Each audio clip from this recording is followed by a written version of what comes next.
அல்லாஹ் விதித்த ஜக்காத்தை அருமைக்குரிய சஹாபாக்களிடம் இருந்த பழக்கம் என்ன தெரியுமா?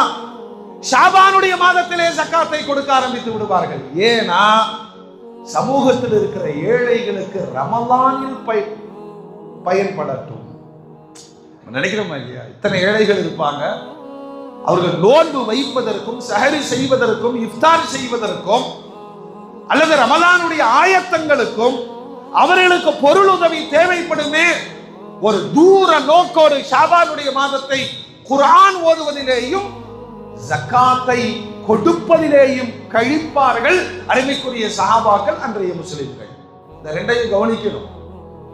எல்லாம் முடிஞ்சு தருவாங்களா தரமாட்டாங்களா இந்த கவலையோடு ரமலானை ஏழைகள் கழிக்கிற பொழுது ரமலானுக்கு முன்பாகவே ஜக்காத்தினுடைய அந்த தொகைகள் ஏழைகளுக்கு போய் சேரும் என்றால் அவர்களுடைய சந்தோஷம் என்ன தெரியுமா? ரமலானின் துக்க